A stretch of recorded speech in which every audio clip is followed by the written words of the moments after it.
Hello friends, welcome back to this channel. आज की video में हम बात करेंगे थॉमस एल्वा एडिसन के बारे में। तो शुरू करते हैं।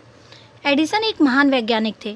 बचपन से ही अपनी खोज में लीन रहने वाले एडिसन को उसके विद्यालय के अध्यापक मूर्ख और चंचल समझते थे। 12 साल की उम्र से ही एडिसन जीविका कमाने में लग गए। उन्होंने बिजली से बल्ब का आविष्कार करके दुनिया भर में प्रकाश फैलाया। ग्रामोफोन बनाकर उन्होंने लोगों को आश्चर्य में डाल दिया। ट्राम और सीमेंट का आविष्कार करके जनसाधारण को सुखी बनाया। एडिसन का जन्म 11 फरवरी 1847 को हुआ। वो बचपन से ही तरह तरह की बातें सोचते थे। वो हर विषय में कुछ न कुछ जानने के लिए उत्सुक रहते थे।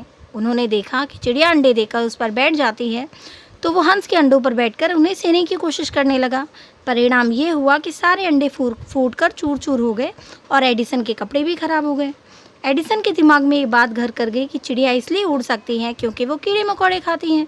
उसने एक कप पानी में कीड़े मकोड़े मिलाकर एक घोल तैयार किया। वो घोल उसने अपनी छोटी नौकरानी को पिला दिया। अब बेचारी नौकरानी की ना तो पर निकले ना ही वो उड़ पाई। बेचारी पेट दर्द के मारे फूट फूट कर रोने लगी। एडिसन ऐसी ही हरकतें अपने स्कूल में भी करते थे। उनके अध्यापक उसे लापरवाह और मूर्ख समझते थे, लेकिन उसकी माँ अपने बेटे को बहुत बुद्धिमान मानती थी। इसलिए उसने अपने बेटे एल्वा का विद्यालय जाना बंद करवा दिया और खुद ही उन्हें पढ़ाने लगी। 10 साल की उम्र में एल्वा ने बहुत सारी किताबें पढ़ डाली, लेकिन वो हर बात का प्रयोग करके सच्चाई जानना चाहते थे। इसके लिए उन्हें धन की ज़रूरत थी। 12 साल के एडिसन ने रेल में अखबार, फल और टॉफ़ी बेचना शुरू कर दिया। अपनी कमाई में से कुछ तो वो अपनी माँ को दे देते थे और बाकी अपने प्रयोगों के लिए पुस्तकें खरीदने में खर्च कर देते थे। कुछ दिन बाद बालक एडिसन ने रेलगाड़ी में अपना अखबार छापना प्रारंभ कर दिया। वो समाचार लिखते, छापते और खुद ही उसे बेचते थे। एक बार एक समाचार छापने पर उन्हें 500 रुपये की इनकम भी हुई। उन्होंने अपने घर की छत पर ही एक छोटी सी प्रयोगशाला बना ली। एक दिन वो स्टेशन पर अखबार बेच रहे थे। अचानक गाड़ी चल दी।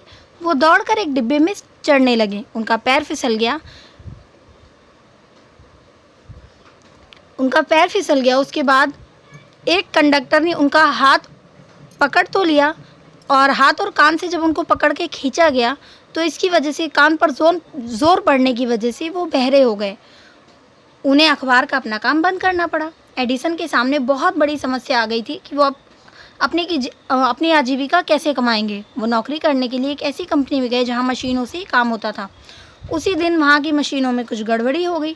वहां के इंजीनियर भी इस गड़बड़ी को दूर नहीं कर सके। एडिसन ने कंपनी के मालिक से पूछा कि क्या वो उन मशीनों को ठीक कर दें। मालिक ने खुश होकर एडिसन को 1500 रुपये दे दिए और नौकरी पर रख लिया। थोड़े दिन बाद काम करके एडिसन ने अपना एक खुद का कारखाना खोला। उन्होंने एक ऐसी मशीन बनाई जिसके लिए उन्हें 2 लाख रुपए भी मिले। इस पैसों से उन्होंने मशीनें बनाने का एक नया कारखाना शुरू कर दिया। एडिसन ऐसे आविष्कार करना चाहते थे जिससे जनता का भला हो। इस कारखाने में एडिसन ने सबसे पहले ग्रामोफोन बनाया।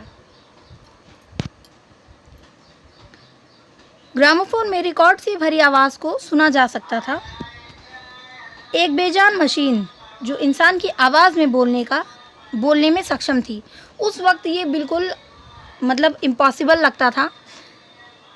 उन्होंने इसकी खोज की। उसके बाद वो चाहते थे कि रात को दिन के रूप में बदल दिया जाए। तो उन्होंने बिजली का बल्ब बनाया जिससे पूरे संसार में रोशनी फैली। बिजली का आविष्कार इससे पहले भी हो चुका था, लेकिन इसका प्रयोग रोशनी के लिए नहीं किया जाता था। एडिसन ने बल्ब बनाया तो एक महान खोज हो गई। एक दिन एडिसन टांगे में बैठकर कहीं जा रहे थे जिसमें उन्हें बहुत समय लग रहा था। उन्होंने सोचा कि एक ऐसी बिजली से चलने वाली गाड़ी बनाई जाए जो सड़कों पर बहुत ही आसानी से चल सके। तो उन्होंने सड़कों पर चलने वाली ट्राम का आविष्कार किया। ट्राम बनने के बाद में लोगों को बहुत ज़्यादा सुविधा हुई।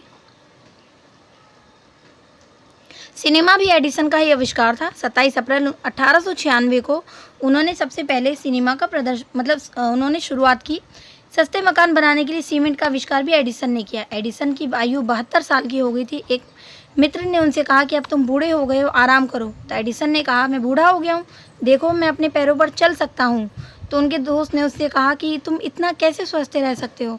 तो उन्होंने कहा कि मैं दिन में 3 बार खाता हूँ, लेकिन थोड़ा थोड़ा, इतना कि शरीर को नुकसान भी ना हो और नींद भी ना आए। इस महान वैज्ञानिक का 18 अक्टूबर 1931 को निधन हुआ। ये अमेरिका के एक बहुत ही महान वैज्ञानिक माने जाते हैं।